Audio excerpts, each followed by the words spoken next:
السلام عليكم ورحمة الله وبركاته. نحمده ونصلي ونسلم على رسولنا الكريم أما بعد.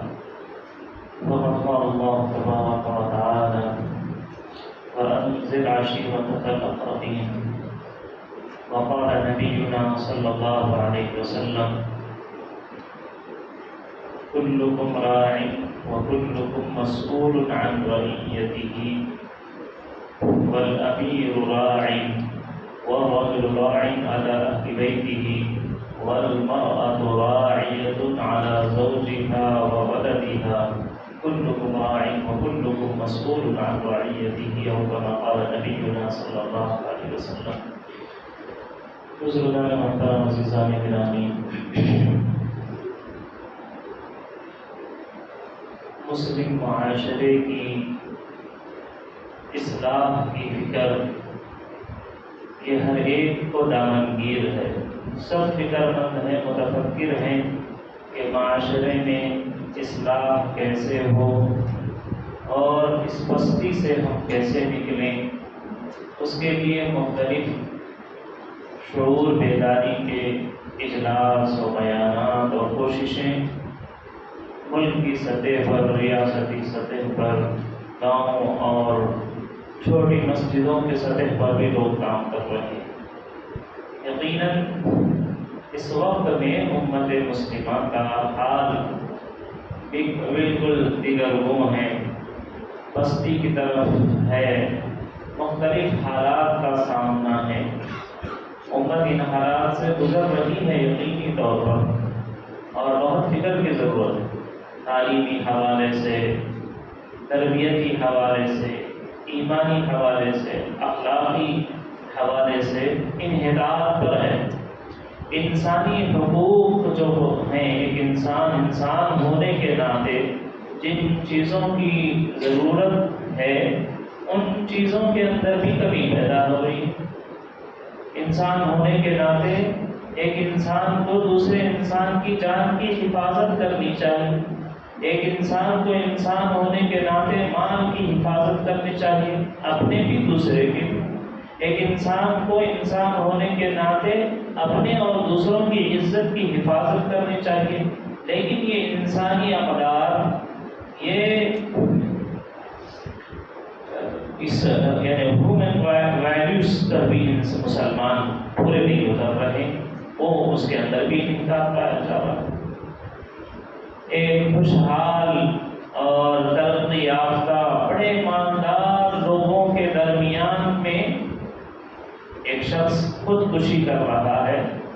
صرف چند پیسوں کے واسطے. دوسرے ملک میں کام کرتے رہے اور وہاں ان کو اپنی ملازمت سے ہاتھ دھونا پڑا اور وہ ملک چھوڑ کر اپنے علاقے میں آئے، لیکن یہاں پر بھی جم نہیں سکے، قرض میں ڈوب گئے. تو پھر انہوں نے اپنا ویڈیو بناتے ہوئے یہ کہا کہ میں مالی تنگی کی وجہ سے میں خودکشی کر رہا ہوں. یہ ایسے شہر میں جہاں مسلمان مالداروں کی بڑی تعداد ہے،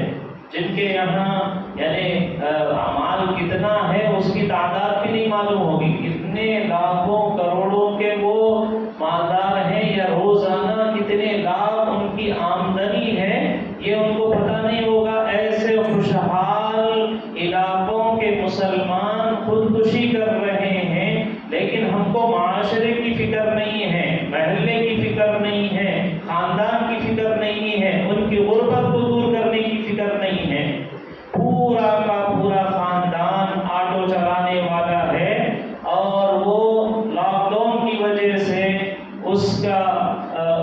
جو قرض تھا، جو فائنانس انہوں نے کرایا تھا، اس کی ادائیگی نہیں ہو سک رہی تھی. 2 بچوں کو ساتھ دے کر میاں بیوی ایک ساتھ خوشی کر کے وہ دنیا سے چلے گئے.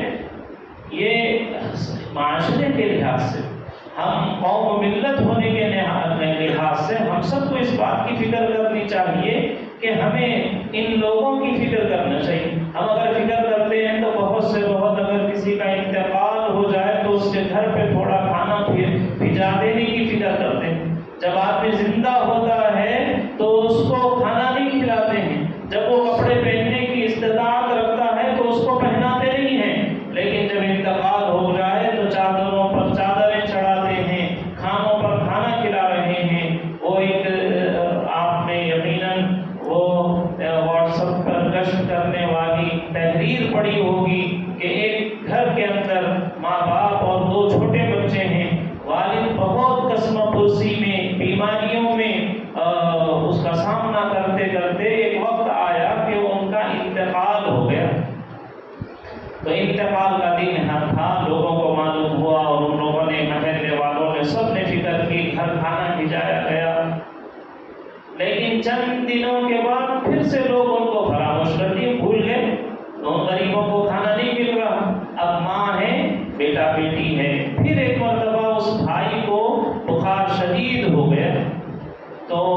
جو جملہ اس کی بہن نے کہا اپنی ماں سے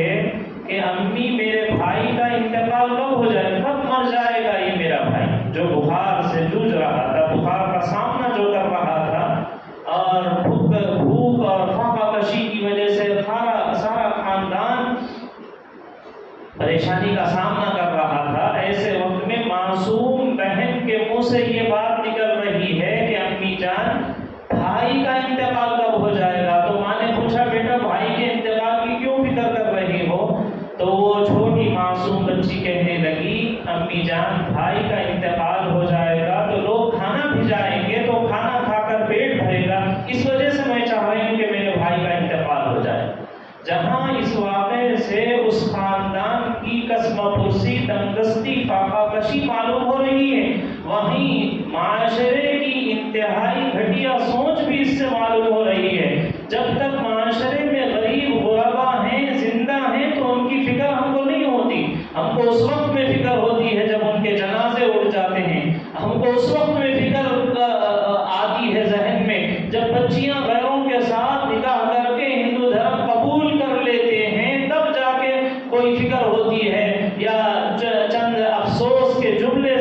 زبان سے نکلتے ہیں، تحریر کے نیچے آتے ہیں اس وقت میں، جب کہ یہ سب پانی سر سے اونچا ہو جاتا ہے، جب ہاتھ سے معاملہ پھسل جاتا ہے، نکل جاتا ہے، آگے بڑھ جاتا ہے، اس وقت میں ہم تھوڑا سا فکر مند ہوتے ہیں، اور وہ بھی 2-4 دن کے لیے ہوتے ہیں اور اس کے بعد وہ بھی بھول جاتے ہیں۔ ایسے ایک نہیں سینکڑوں واقعات ہیں، بیماریوں کا سامنا اپنا مسلمان کر رہے ہیں، تو کینسر کا مریض ہے اور کئی سالوں سے دوا علاج کرتے کرتے اس کا جو جمع پونجی تھی، سرمایہ تھا، سب کچھ لگ گیا ہے، اب بیمار ہو جانے کی وجہ سے، جسم کمزور ہو جانے کی وجہ سے کوئی اس کو ملازمت پر، کام پر بھی نہیں رکھ رہا ہے، ملازمت پر نہ رکھنے کی وجہ سے آمدنی بند ہو گئی، بیماری کی وجہ سے پچھلا جمایا کرایا ہوا سب خرچ ہو گیا، اب دہی دست ہو گیا ہے، اب علاج کے لیے، دوا دارو کے لیے اور دواخانوں کے جانے آنے کے لیے اخراجات نہیں ہیں، تو ایک مسلمان محلے میں رہنے والا ایک شخص یہی اپنے آپ کے لیے بہتر سمجھتا ہے کہ میں پانی میں کود کر خودکشی کر کے مر جاؤں، اس زندگی سے بہتر یہ ہے کہ مجھے مر جانا چاہیے۔ تو میرے بھائیوں، ہمارے معاشرے کے انحطاط کا عالم یہاں تک ہو گیا ہے۔ کتنے ہیں بچے جو تعلیم منقطع کر رہے ہیں، ڈراپ آؤٹ ہیں، بہت بڑی تعداد ہیں جو بالکل تعلیم سے دور ہیں، کچھ ہیں جنہوں نے بالکل ابتدائی تعلیم حاصل کی، اور کچھ ہے جو میٹرک وغیرہ پاس کر کے ہیں اور اس کے بعد تعلیم منقطع کیے ہوئے ہیں۔ تو ایجوکیشن کے لائن میں بھی مسلمانوں کا انحطاط، اخلاقی اعتبار سے انحطاط، ایمانی اعتبار سے انحطاط، انسانیت کے اعتبار سے انحطاط، معاشرہ یقیناً انحطاط کی تنزلی کے، زوال کے آخری حد پر پہنچا ہوا ہے، یہاں تک کہ انسان کے جو ایک حقوق ہیں انسان ہونے کے ناطے، نہ تو وہ میرا بھائی ہے، نہ تو وہ میرے محلے کا ہے، نہ تو وہ میرے مذہب اور دھرم کا ہے، بس وہ انسان ہے۔ تو بھی شریعت نے یہ سمجھایا ہے انسان ہونے کے ناطے ایک انسان کو دوسرے دوسرے انسان کے جان کی حفاظت کرنا، اس کے مال کی حفاظت کرنا، اس کی عزت و آبرو کی حفاظت کرنا ایک انسان ہونے کے ناطے ضروری ہے۔ لیکن ہم میں سے کون ہے جو ایک انسان ہونے کے ناطے اپنی زبان بند کر کے رکھے ہوئے ہیں، غیبت نہیں کر رہے ہیں، تہمت نہیں لگا رہے ہیں، غلط بیانی نہیں کر رہے ہیں؟ کون ہے؟ کوئی نہیں رک رہا ہے۔ کسی کی عزت لٹ جائے اور کوئی بے آبرو ہو جائے اور کسی کے گھر کے خامیاں سامنے آ جائیں، کوئی پرواہ نہیں ہے۔ کسی کا مال بھی چھین لیں ہم، رشوت ہے، دھوکہ ہے، جھوٹ ہے، ملاوٹ ہے، کسی بھی طرح سے کسی بھی انسان کا مال اس کے گھر سے میرے گھر میں، اس کی تجارت سے میری تجوری میں، اس کے جیب سے میرے جیب میں کیسے آ جائے، بس یہی پلان ہے ہمارا کہ اس کے جیب کا پیسہ میرے جیب میں کب آ جائے، ان کی تجوریوں میں رکھا ہوا مال میری تجوری میں منتقل ہو جائے، اس کے لیے منصوبے ہیں، اس کے لیے پلان ہے۔ تو دوسرے کا مال کی حفاظت، دوسرے کے جان کی حفاظت، دوسرے کی عزت آبرو کی حفاظت انسانیت کے ناطے یہ ذمہ تھا، یہ بھی نہیں ہو رہا۔ تو یقیناً صالح معاشرے کے، اچھے معاشرے کے لیے اچھے اخلاق کا ہونا اور ان کی زندگی میں آنا ضروری ہے۔ ہمیں فکر ہونا چاہیے کہ انسان ہونے کے ناطے کن چیزوں کا لحاظ مجھے رکھنا چاہیے۔ ایک صحابی ایک غزوے میں گئے اور غزوے میں جانے کے بعد دشمن نے جو ان کے اوپر حملہ کر رہا تھا، وار کر رہا تھا، ان کو پچھاڑ رہا تھا، گرا رہا تھا، ان کے شہید کرنے کے در پر تھا، لیکن اچانک عین جہاد کے وقت میں تلوار کے نیچے آ گیا، کلمہ پڑھنا شروع کر دیا، تو حضرت اسامہ رضی اللہ تعالیٰ عنہ نے وہ رکے نہیں، ان کا ہاتھ نہیں رکا، انہوں نے سوچا کہ یہ تو جان سے بچنے کے لیے سب کر رہا ہے، ایمان اس نے دل سے قبول نہیں کیا ہے، یہ تو اب اس کے جان کے لالے پڑے ہوئے ہیں، اب وہ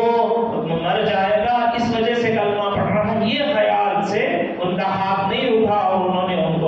کو شہید کر دیا۔ رسول اللہ صلی اللہ علیہ وسلم کے پاس آئے اور سنایا کہ غزوے میں ایسا ہوا تھا، ایسا ہوا، جب بالکل میں مارنے کے قریب پہنچا تو اس نے کلمہ پڑھ لیا، لیکن میں رکا نہیں، میں نے اس کا قتل کر دیا۔ آپ علیہ السلام نے ان کو ڈانٹا اور اتنا غصہ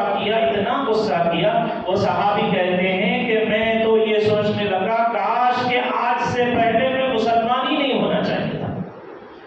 کاش آج سے پہلے میں پیدا ہی نہیں ہوا۔ ایسا آپ صلی اللہ علیہ وسلم نے ڈانٹا اور فرمایا ہلّا شققت قلبہ، تو تم کو تو چاہیے کہ ہر شخص کا دل چیر کے دیکھنا چاہیے آپ کو۔ آپ نے ڈانٹتے ہوئے یہ کہا، آپ اس کی زبان پر، اس کی بات پر یقین نہیں کر رہے تھے، آپ یہ کہہ رہے ہیں کہ وہ زبانی طور پر کلمہ پڑھ رہا ہے، دل میں اس کی نیت نہیں تھی، تو آپ یہ کہہ رہے ہیں کہ سب کے بارے میں کہہ سکتے ہو کہ یہ دل سے قبول کیا، تو کیا آپ ہر ایک کا دل چیر چیر کے دیکھیں گے کہ اس کے دل میں کیا ہے؟ زبان پر ہی اعتبار کریں گے، دل کو تو کوئی ٹٹول نہیں سکتا، وہ تو کہیں چھانپ نہیں سکتا، اس کو کوئی جان نہیں سکتا کہ دل میں کیا ہے۔ اس طرح رسول اللہ صلی اللہ علیہ وسلم نے یہ سکھایا ہے کہ ایک انسان کو، ایک مسلمان کو دوسرے مسلمان کی جان کی حفاظت کرنی چاہیے۔ تو میرے بھائیوں، معاشرے کے انحطاط اور زوال و تنزل اور اس کی گراوٹ کے بارے میں تو سب کہتے ہیں اور یقیناً ہم دیکھ رہے ہیں، لیکن اس سے نکلنے کا کیا راستہ ہے؟ معاشرے کو بہتر کیسے کریں گے؟ اصلاح معاشرے کی کہاں سے کریں گے؟ اصلاح ہوتی ہے فرد کے بدلنے کے ذریعے سے۔ جو ہمارے اجتماعی مسائل ہیں، پریشانیاں ہیں، امت کے اجتماعی مسائل کو انفرادی مسائل سمجھنے سے مسائل حل ہوتے ہیں کہ یہ ان کی پریشانی نہیں، یہ میری پریشانی ہے، یہ